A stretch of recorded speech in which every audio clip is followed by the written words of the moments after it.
Boa tarde a todos. Sejam todos. Esse boa tarde foi fraco, não foi, Hélio? Vocês almoçaram, não, gente? Boa tarde. Agora melhorou. Sejam todos muito bem-vindos a mais uma reunião, a mais uma palestra, a mais um trabalho dessa casa de luz. E para iniciar os nossos trabalhos de hoje, eu vou pedir ao nosso colega, nosso irmão Vanderlei, para fazer a nossa leitura inicial. Boa tarde a todos. Essa leitura vocês podem acompanhar também na tela. É do livro Pão Nosso, pelo Espírito Emmanuel, lição 36. Até ao fim. Mas aqueles que perseverar até ao fim será salvo. Jesus, Mateus, capítulo 24, versículo 13. Aqui não vemos Jesus referir-se a um fim que simbolize término, e sim à finalidade, ao alvo, ao objetivo. O Evangelho será pregado aos povos para que as criaturas compreendam e alcancem os fins superiores da vida. Eis porque apenas conseguem quebrar o casulo da condição de animalidade aqueles espíritos encarnados que sabem perseverar. Quando o mestre louvou a persistência, evidenciava a tarefa árdua dos que procuraram as excelências do caminho espiritual. É necessário apagar as falsas noções de favores gratuitos da divindade. Ninguém se furtará impune à percentagem de esforço que lhe cabe na obra de aperfeiçoamento próprio. As portas do céu permanecem abertas, nunca foram cerradas. Todavia, para que o homem se eleve até lá, precisa asas de amor e sabedoria. Para isto, concede o Supremo Senhor extensa cópia do material de misericórdia a todas as criaturas, conferindo, entretanto, a cada um o dever de talhá-las. Semelhante tarefa, porém, demanda enorme esforço. A fim de concluí-la, recruta-se a contribuição dos dias e das existências. Muita gente se desanima e prefere estacionar séculos a fio nos labirintos da inferioridade. Todavia, os bons trabalhadores sabem perseverar até atingirem as finalidades divinas do caminho terrestre, continuando em trajetória sublime até a perfeição. Agora vamos fechar os nossos olhos, elevar o nosso pensamento a Jesus, a Maria, e pedir à espiritualidade maior orientação nessa tarde de trabalho, orientação para cada tarefeiro dessa casa, para o nosso palestrante e para todos que aqui se encontram, orientação para a vida, para o crescimento espiritual, para o nosso crescimento moral. Pedimos, Jesus, que nos abençoe, que nos guie, que nos ilumine. Pedimos a permissão a toda a espiritualidade, a Jesus, para iniciar os nossos trabalhos de hoje. Que assim seja. Agora vamos convidar o nosso palestrante Hélio, que todo mundo já conhece, eu acho. Acho que aqui não tem ninguém que não conhece o Hélio. E que sempre nos traz palestras maravilhosas, nos presenteiam. Que hoje será mais uma tarde, com certeza, de muito aprendizado. Fique à vontade, Hélio. Seja muito bem-vindo.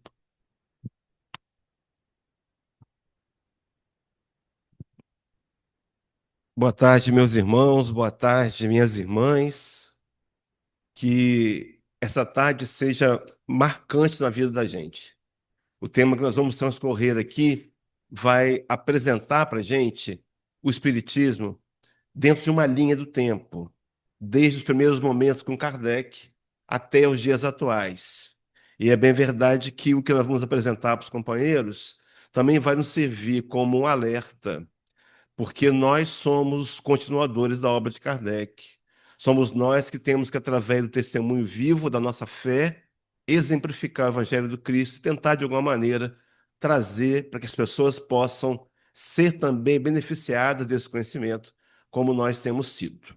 Então, que os benfeitores espirituais aqui da FABEM possam atender a prece da nossa irmã e não nos falte a sustentação, não nos falte a inspiração, para que seja uma tarde de muita luz para todos nós, encarnados e desencarnados.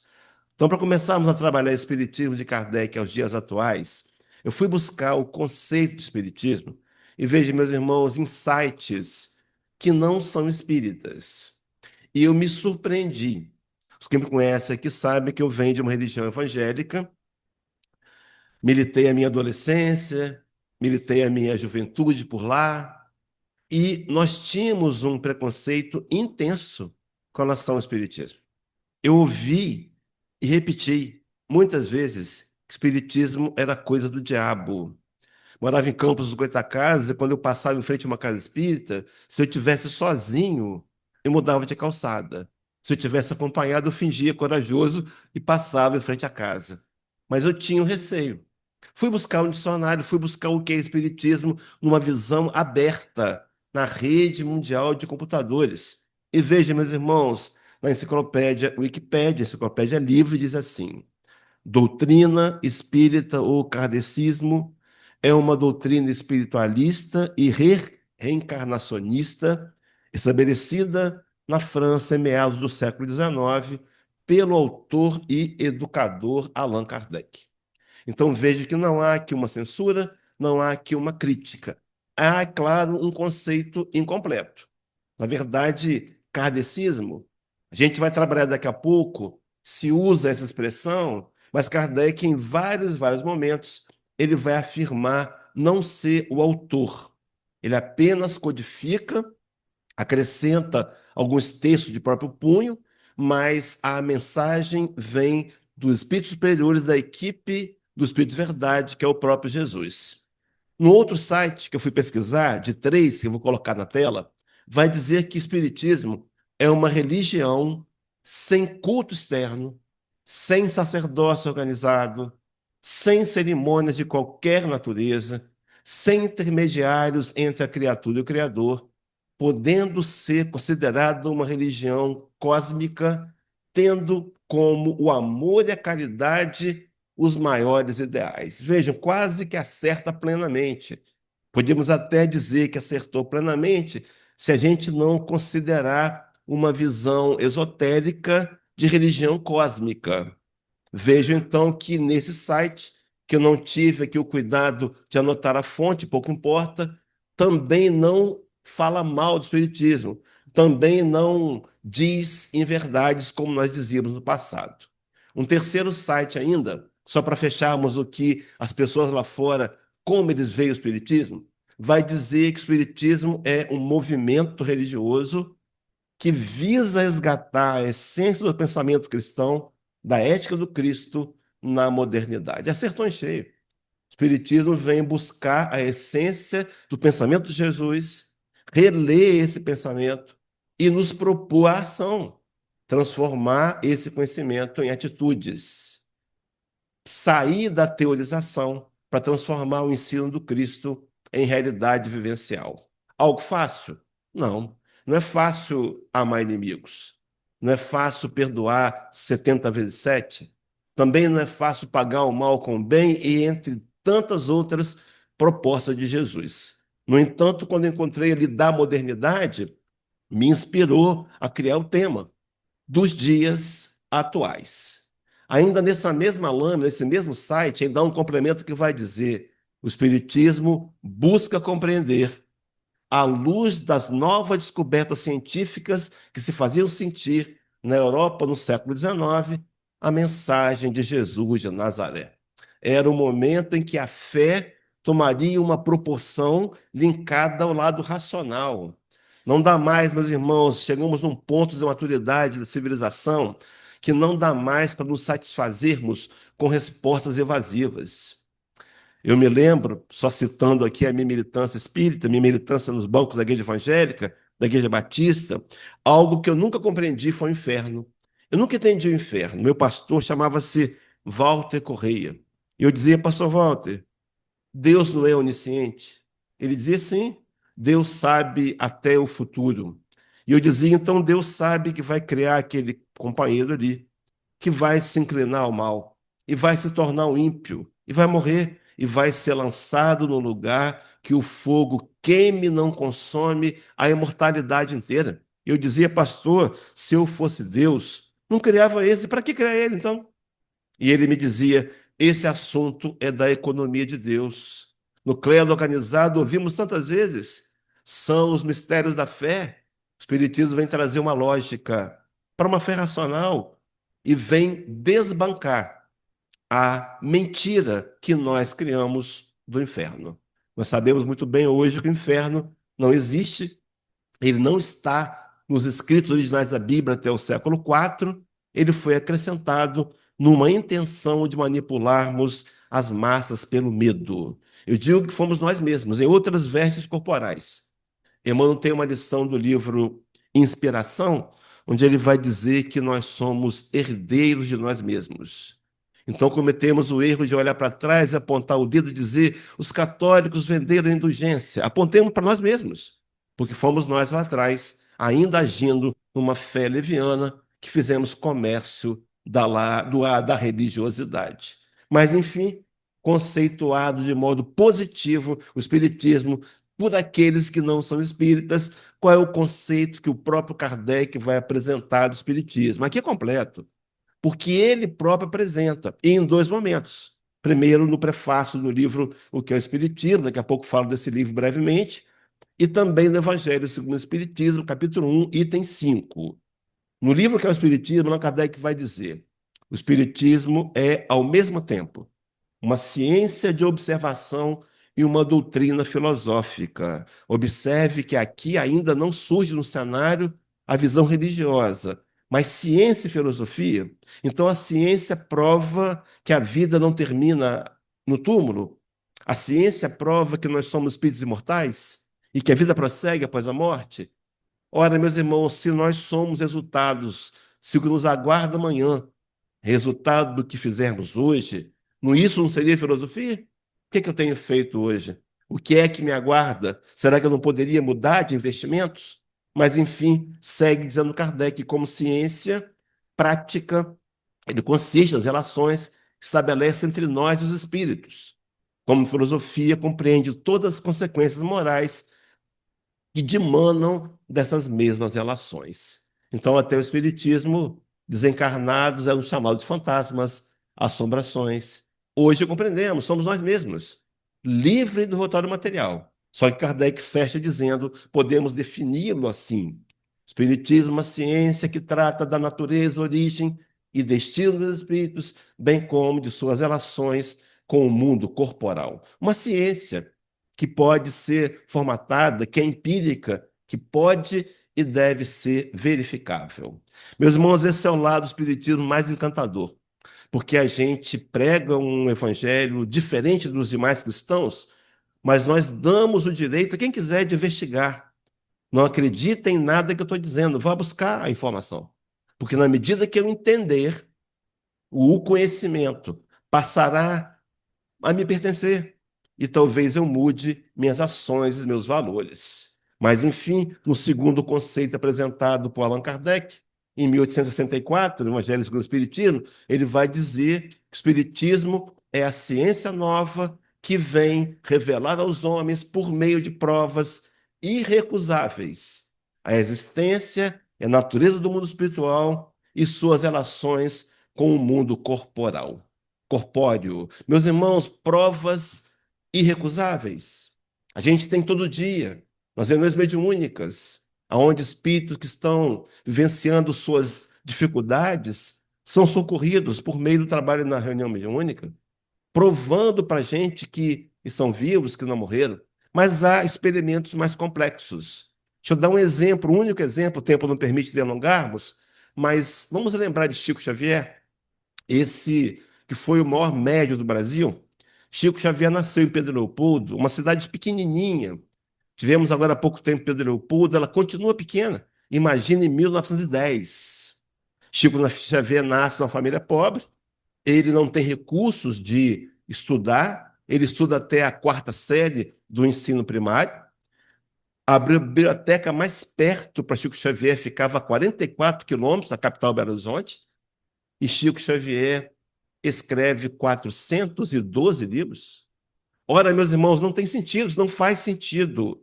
412 livros. A gente olha para a obra de Paulo Coelho, por exemplo, Augusto Cury, nossa, escritores renomados, 30 livros. O absurdo de 30 livros.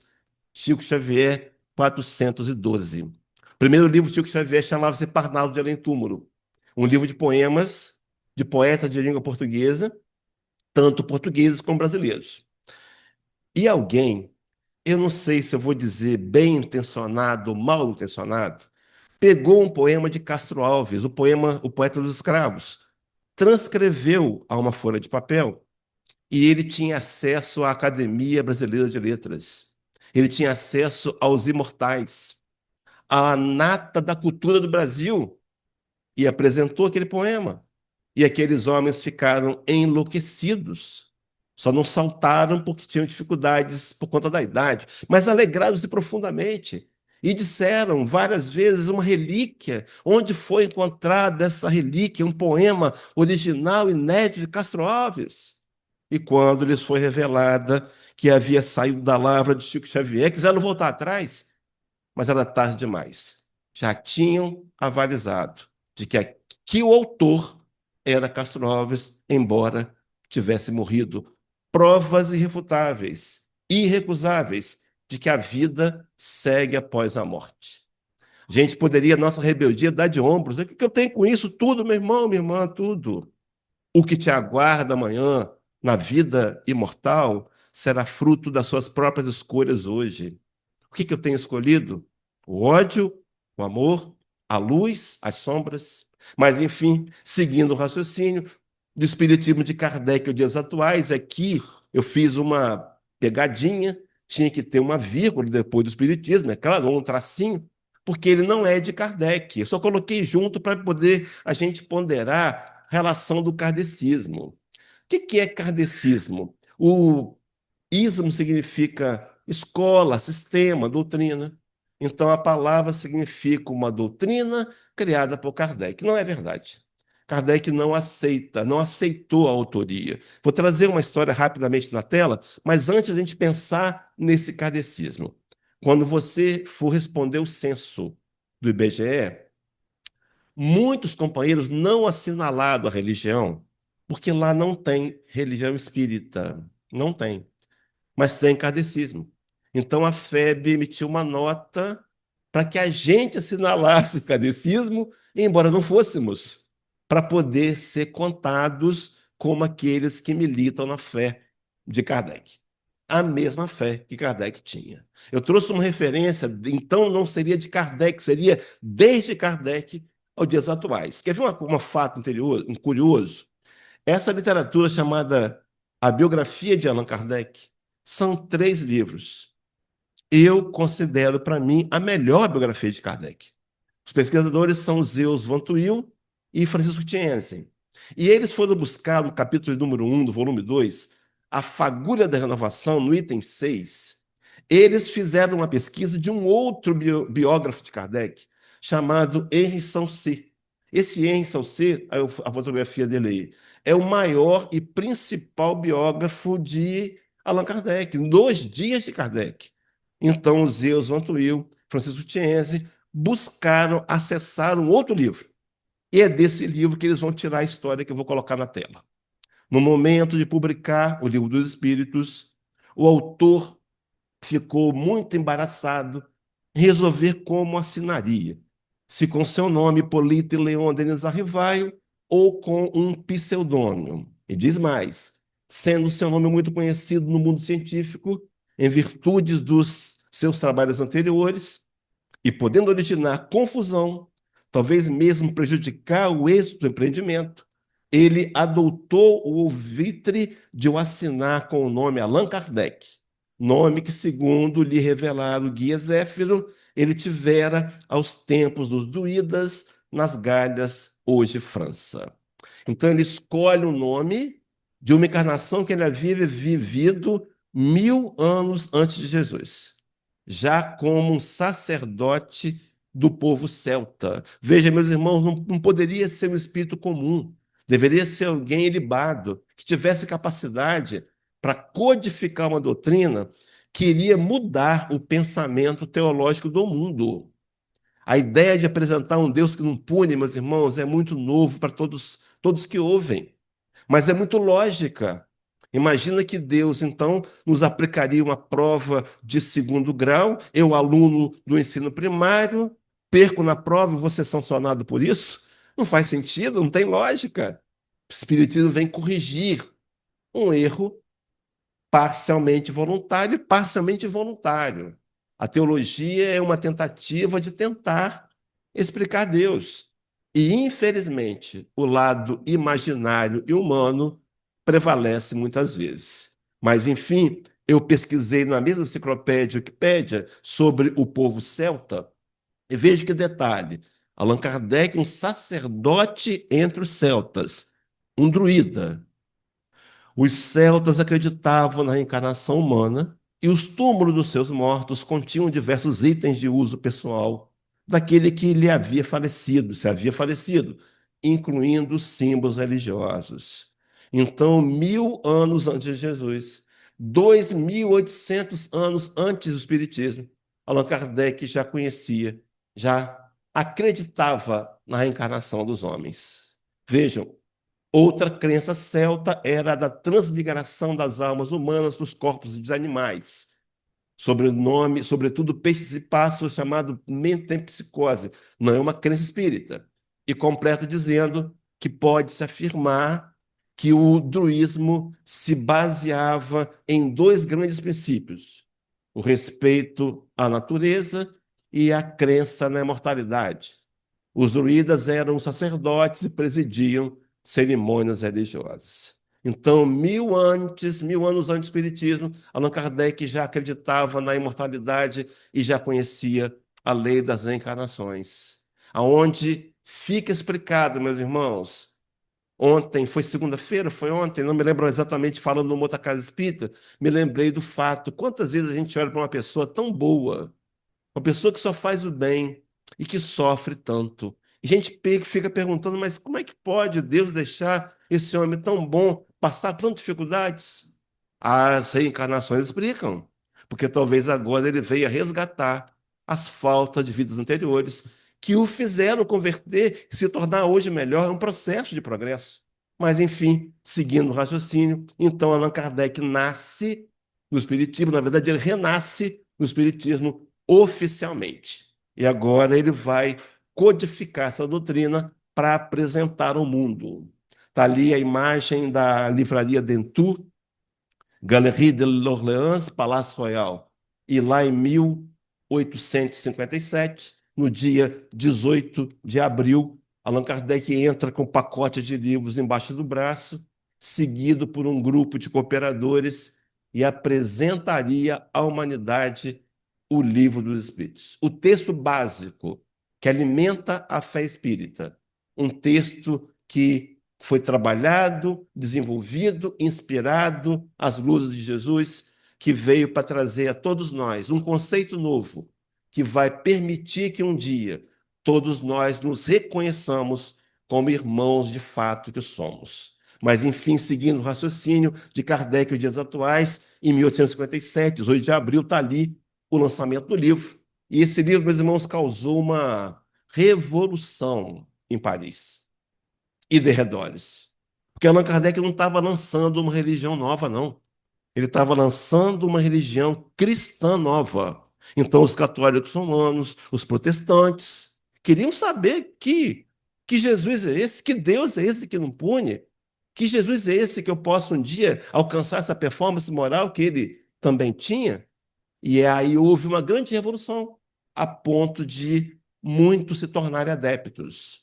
Quando o crescente número de seguidores do Espiritismo começou a surgir, Allan Kardec, em janeiro de 1858, portanto, 8 meses depois do lançamento do livro, primeira edição, foi obrigado a criar uma revista. Era um periódico chamado Revista Psicológica de Espiritismo, conhecida hoje como Revista Espírita. Qual era a intenção? Unir o grupo de seguidores mensalmente, recebiam a revista e responder cartas. Então alguém tinha uma dúvida, mandava uma carta para Kardec. Ao invés de Kardec responder a carta para aquela pessoa, colocava na revista. E aquela dúvida que outros tinham eram sanadas mais facilmente, além de unir o movimento. Quando foi em 1º de abril de 58, Allan Kardec foi obrigado a alugar um espaço e inaugurar a primeira casa espírita oficialmente constituída, a Sociedade Parisiense de Estudos Espíritas. Ora, meus irmãos, ninguém aluga um espaço se não houver adeptos. Eram muitos, eram muitos. Mas, enfim, seguindo o raciocínio, em 1859, nessa linha do tempo, Allan Kardec vai lançar uma literatura chamada O que é o Espiritismo. Por que esse livro nasce? Ele não é um livro das obras básicas. Não está nas obras básicas. Ele é um livro que foi orientado pelo mundo espiritual e Kardec escreve um resumo do Livro dos Espíritos. Por que ele estava tão antenado assim? Porque ele percebia que tinha pessoas que compravam o livro, não liam tudo, liam partes e começava a praticar partes. E estava tirando um pouco da originalidade. O que ele fez?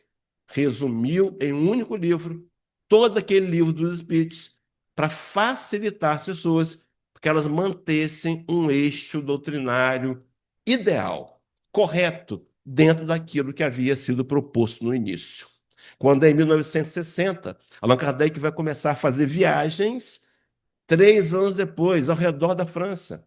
Viagens para visitar instituições espíritas que foram sendo criadas, meus irmãos, aos montes, numa avalanche.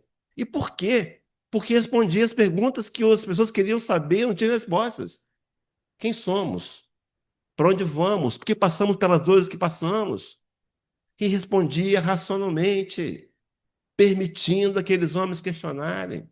Allan Kardec conta numa revista espírita, lá de dezembro de 1858, logo uma das primeiro ano de revista espírita, ele tem um artigo chamado O Maravilhoso Sobrenatural. Nesse artigo, ele vai citar os críticos que surgiram. Primeiro, os críticos que surgiram, inevitavelmente, surgiriam. E ele vai classificar os críticos em 2 grandes grupos, os levianos e os sérios. Quem eram os levianos? Não conheciam bem o que estavam falando, mas criticavam. E quem eram os sérios? Eram aqueles que compravam o Livro dos Espíritos, liam, estudavam, para encontrar alguma coisa para poder criticar com substância. E Allan Kardec vai dizer que desses homens, de 2 coisas, uma lhes acontecia. Ou paravam de criticar, ou se transformavam em espíritas. O pessoal da multimídia está gravando a palestra, vai colocar depois no YouTube. Então, para você que está no YouTube, não acredite no que eu estou dizendo. Investigue. Você pode investigar. E na medida que nós investigamos, chegamos a conclusões pessoais que vão fazer a gente aderir com facilidade a uma doutrina tão racional que é o Espiritismo. Mas, enfim, ele começou a fazer viagens ao redor do país.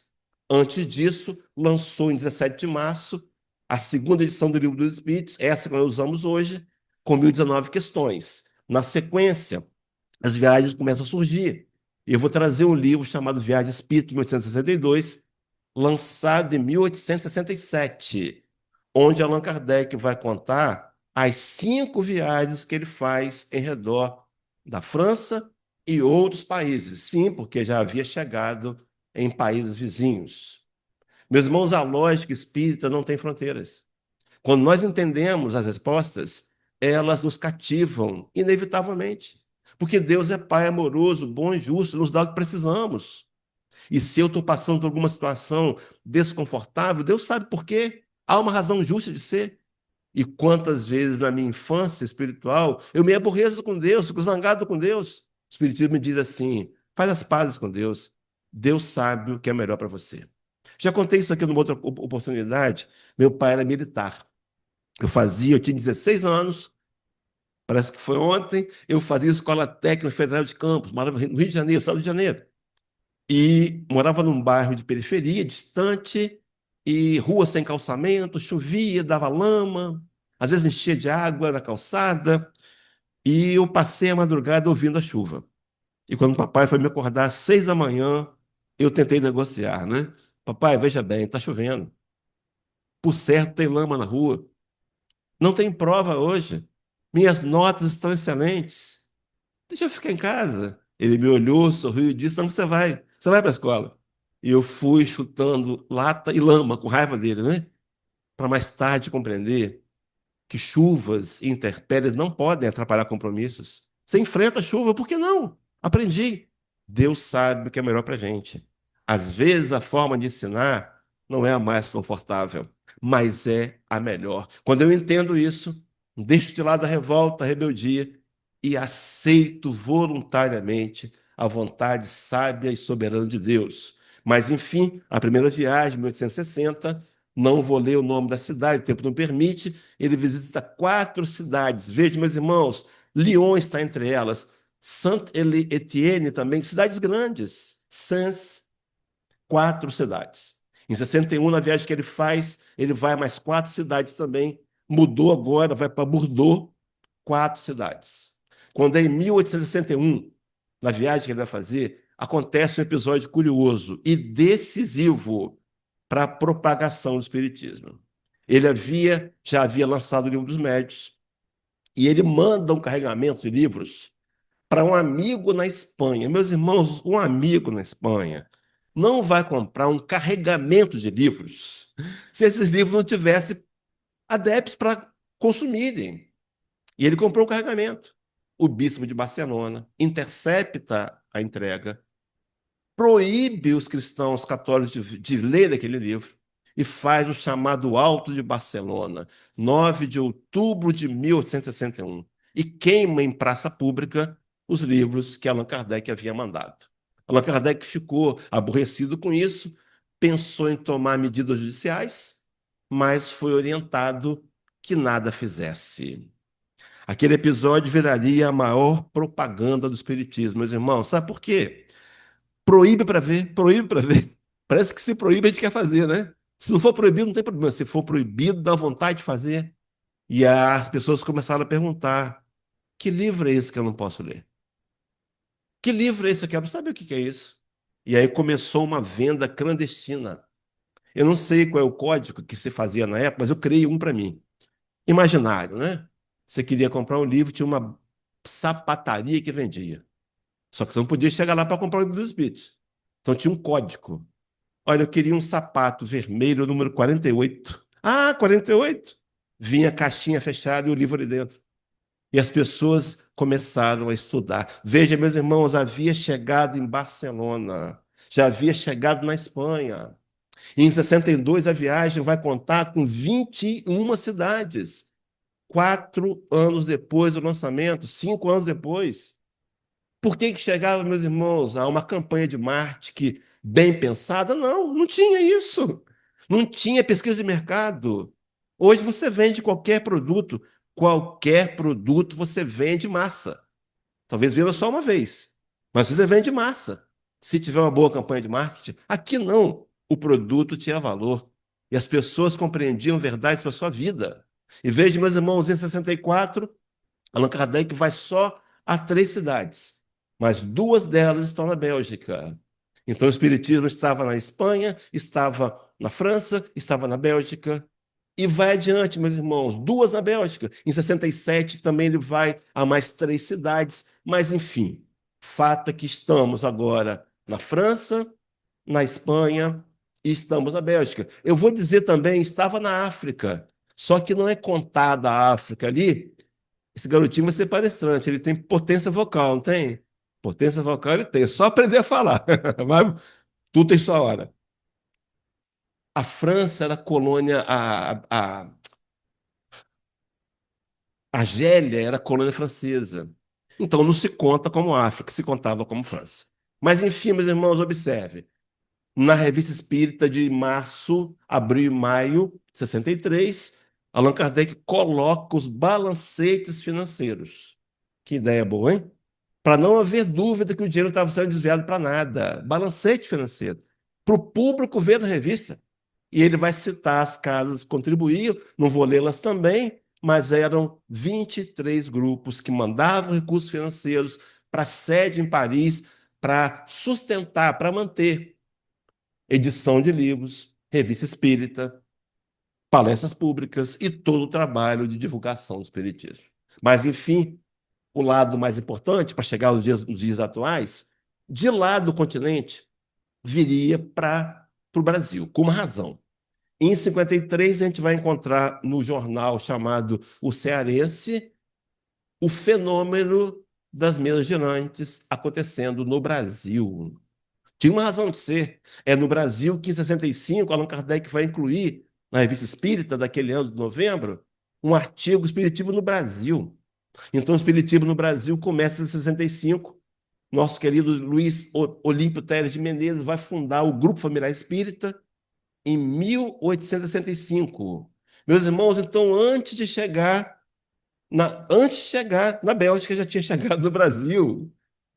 A gente não tem como delinear todo o crescimento. Não foi anotado isso. Não foi anotado. Mas já havia chegado no Brasil. É em 74 que Teles de Menezes vai fundar a Associação Espírita Brasileira, que é resultado daquele grupo anterior, e vai sedimentando o espiritismo no Brasil. A Associação Espírita Brasileira tinha como intenção ajudar a fundar novas casas espíritas no Brasil e também facilitar a divulgação. Agora, no final de outubro, eu tive a alegria de ir a Juiz de Fora participar das comemorações dos 124 anos do Grupo Espírita União, Humildade e Caridade. Em Juiz de Fora. Meus irmãos, estava acontecendo. Não tinha estatísticas. E por que acontecia? Porque tinha respostas. Eu não sei se você veio em busca de respostas, mas eu quero te afirmar que aqui tem. Aqui tem respostas irracionais e que vão explicar a razão da sua dificuldade e da sua dor. E isso vai trazer consolo. Mas, enfim, seguindo o raciocínio, começa no Brasil a surgir personagens. Em 1875, o Dr. Bezerra de Menezes faz o primeiro contato com o Espiritismo, se transforma num dos maiores nomes do Espiritismo, vai ser presidente da FEB, vai implantar o chamada unificação. É ele que traz essa ideia. Meus irmãos, ele é missionário, ele viu que ia crescer e muito. E ele pensou, tem que crescer com uma lógica, tem que ter uma matriz. E ele vai criar o movimento de unificação.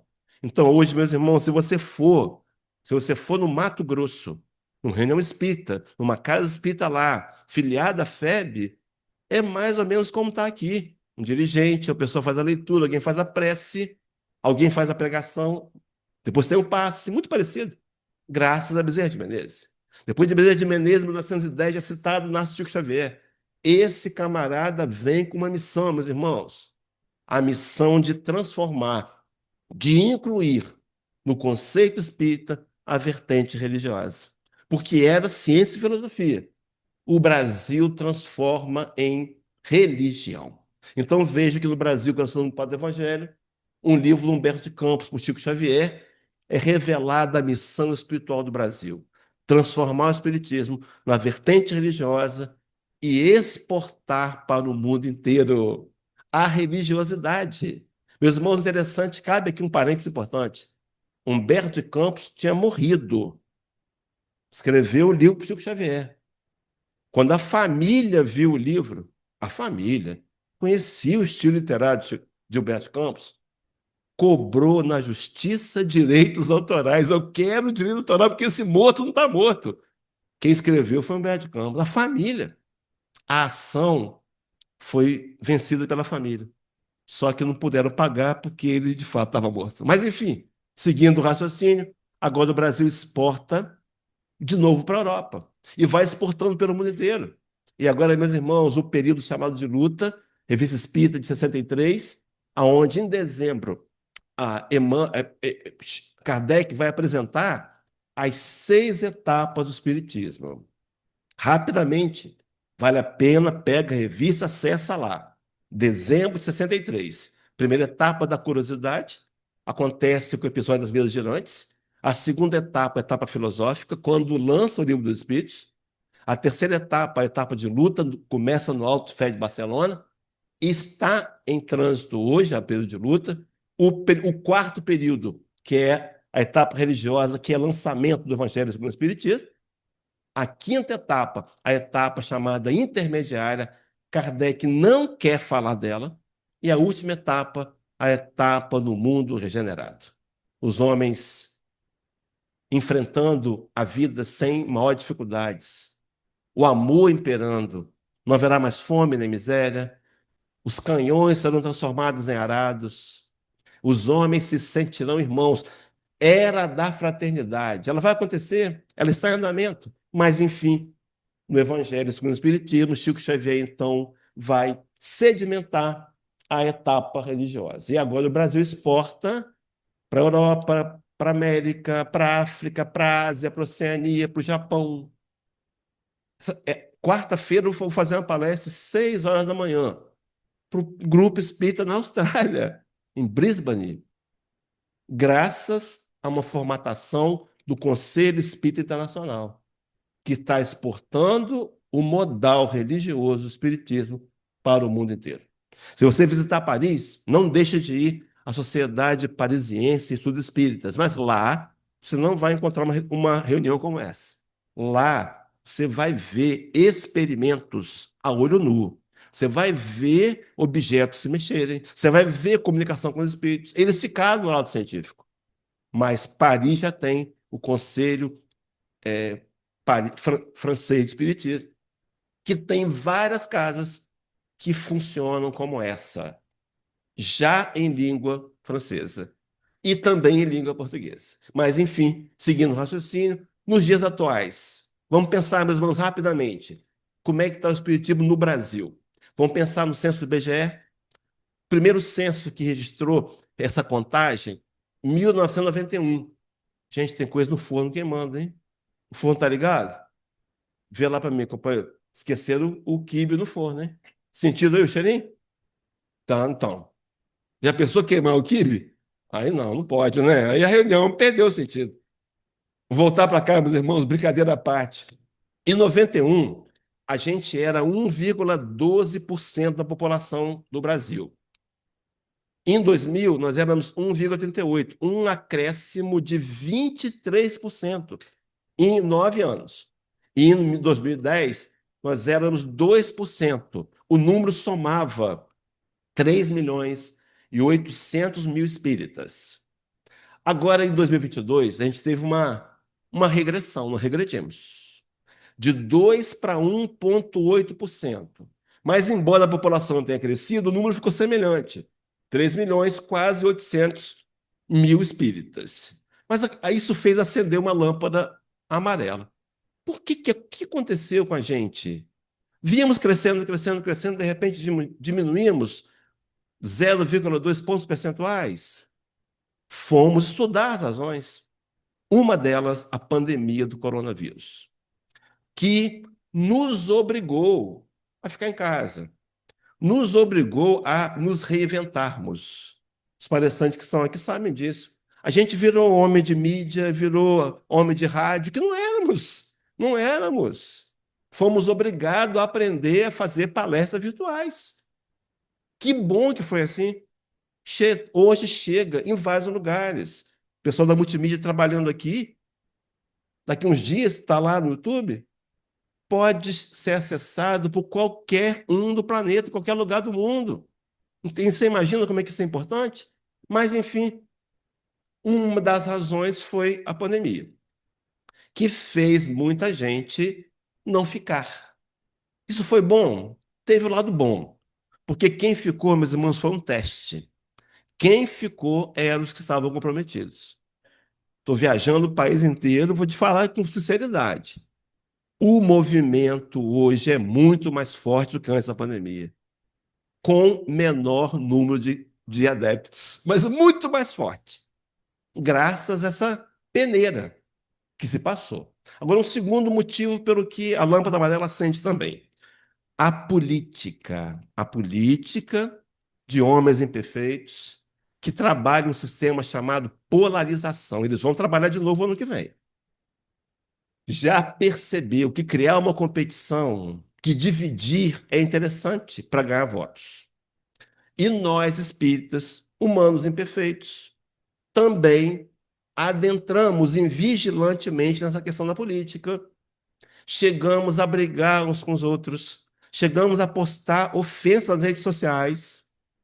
Muitos não voltaram ainda, ficaram afastados do movimento, aborrecidos, decepcionados.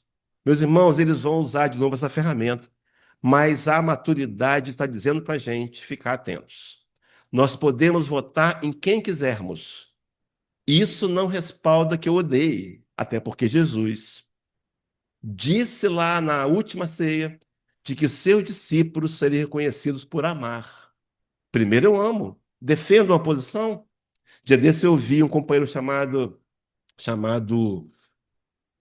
oh meu Deus do céu, me fugiu o primeiro nome dele aqui agora, tomara que ele não veja esse vídeo na internet. Rafael Siqueira, lá de Niterói, da Casa da Rua Teixeira. Ele dizia: espírita nem é de direita e nem de esquerda. Espírita é do alto.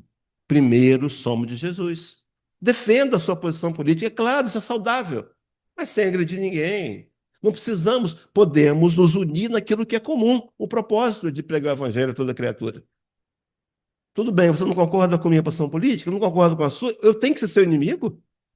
A polarização criou isso e nós, infelizmente, caímos na armadilha.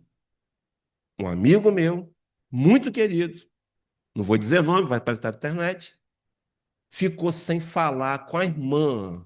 A irmã morreu e sem se falar. Irmãos, por conta de polarização. Fica atento, não deixa não, meu irmão. Deixa não, porque a gente perdeu muito tempo com essa bobagem. Sabe por quê? O poder temporário, humano, ele não prevalece. Ele vai ficar para trás. Só vou dar um exemplo. O Império Romano. No século IV, meus irmãos, sabe qual era a previsão? Que Roma era eterna. Cadê Roma? Você pega um avião, vai para a Itália, vai para Roma, capital do Império Romano, hoje capital da Itália, vai visitar.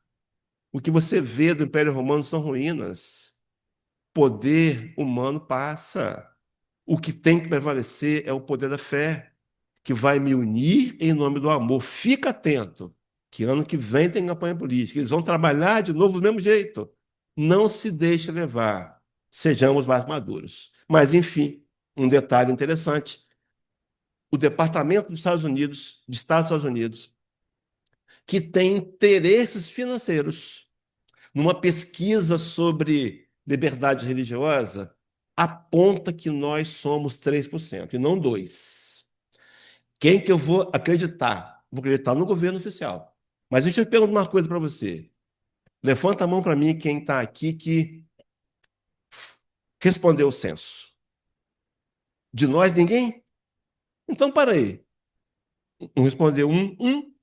Foi feito por amostragem. Amostragem pode errar.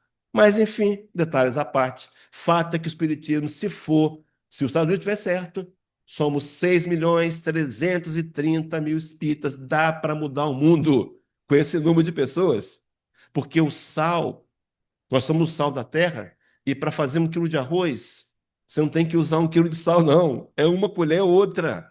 Nós podemos salgar o mundo, principalmente com o nosso exemplo. Mas, enfim, voltando para os dados, no Brasil somos 15.000 grupos espíritas, no mundo nós somos, em 55 países, 740 grupos. Estou falando de números não oficiais.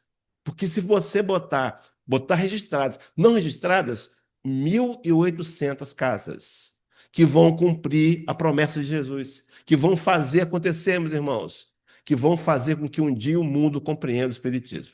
De onde vem essa verdade?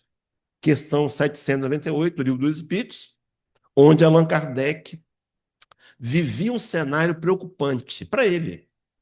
tudo crescendo, expandindo e indo para fora do país. Mas os primeiros adeptos foram os intelectuais, os homens cultos, os ricos. Aí Kardec ficou preocupado. Quando ele pôde fazer a pergunta, lá no final do livro, ele perguntou: o espiritismo vai ficar restrito a um grupo de pessoas? O que vai acontecer com ele no futuro? A resposta foi que certamente se tornará uma crença geral e marcará nova era na história da humanidade. Meus irmãos, tem uma tradução do livro do Espírito que chama de crença popular. Todo mundo sabe aqui o que é um Uno Mille? Todo mundo sabe o que é o Fusca? Um dia o Espiritismo será tão conhecido como Fusca. Trabalho que começa por nós hoje. Mantendo a reunião pública doutrinária, fazendo as transmissões, os meninos estão de parabéns, para que mais pessoas possam não ser convencidas, não, mas terem contato com uma verdade e se auto-questionarem. E escolherem, porque nós não pregamos que só o Espiritismo salva. Nós pregamos que só o amor salva. Fora da caridade não há salvação. Mas, enfim, uma fala de Emmanuel para ressaltar, realçar essa questão. No livro Estude Viva, na lição 40, Emmanuel vai dizer que recordemos que o Espiritismo solicita uma espécie permanente de caridade. A caridade da sua própria divulgação. Está chegando, meus irmãos, aí as festas de final de ano. As empresas, a escola, a faculdade vão ter seus amigos ocultos. Quer uma sugestão? Dê um romance espírita. Ah, mas ele não é espírita. Dê um romance espírita. Ele vai ler, ele vai ficar curioso. Quem sabe começa assim, né? A FEB tem um demonstrativo. O maior número de livros espíritas que se vende no Brasil é romance. E são romances muito interessantes. E a pessoa lê. E o romance tem um fundo doutrinário. Ela fica curiosa. E quem sabe não recebe o seu convite para vir à casa espírita e conhecer o espiritismo. Se ele não quiser ficar, não tem problema, continua sendo seu amigo. Mas você fez o seu direito, o seu dever de apresentar para ele. Mas, enfim, por isso que lá no capítulo 24 de Mateus, já fazendo o fechamento, item 14, o Cristo vai dizer, o sermão profético, e esse evangelho do reino será pregado em todo o mundo, em testemunho das nações, e então virá o fim. A gente, no protestantismo, entendia que o fim era o fim do planeta. Hoje eu entendo pela doutrina espírita, o fim de um ciclo, o mundo deixar de ser provas e expiações para ser um planeta regenerado. Mas todos têm que ouvir. Então o mundo espiritual deu o seu jeito. Aproveitou a pandemia, nos ensinou a ser pessoas de mídia de rádio para que essa mensagem chegue do outro lado do mundo através de um equipamento simples e uma boa internet. Mas, enfim, seguindo o raciocínio, no item 5 da conclusão do Livro dos Espíritos, Allan Kardec vai dizer: os que dizem 1860, meus irmãos, olha o que já se dizia do Espiritismo. Os que dizem que as crenças espíritas ameaçam invadir o mundo, proclamam ipso facto a força do Espiritismo, porque jamais poderia tornar-se universal uma ideia sem fundamento e destituída de lógica. Está aí a base. Você pode questionar. Vai no livro, investiga. Você vai entender a lógica. E isso, meus irmãos, sedimenta a fé. Só que vai seguir. Assim o Espiritismo se implanta por toda parte, se principalmente nas classes cultas, recruta adeptos, como todos facilmente reconhecerão, é que tem um fundo de verdade.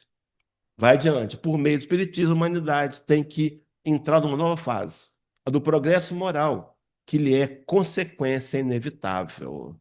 Então, a humanidade pronta para dar um passo adiante na conquista da fraternidade universal.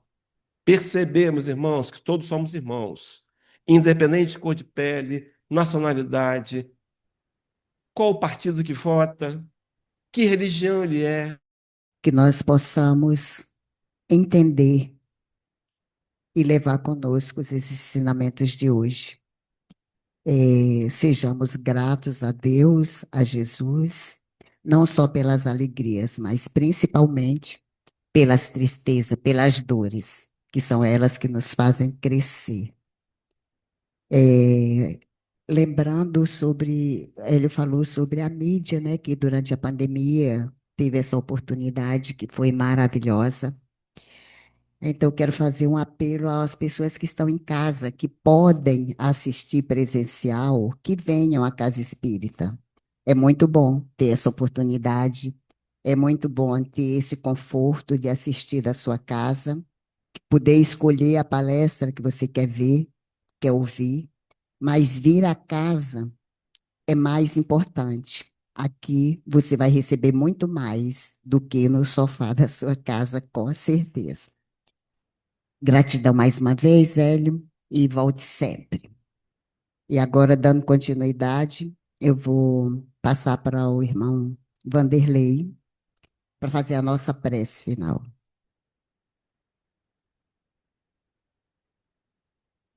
Só antes, eu trabalho no IBGE, nesse tempo todo, um ano, né? Eu só consegui entrevistar, achar uma família que falasse que era espírita.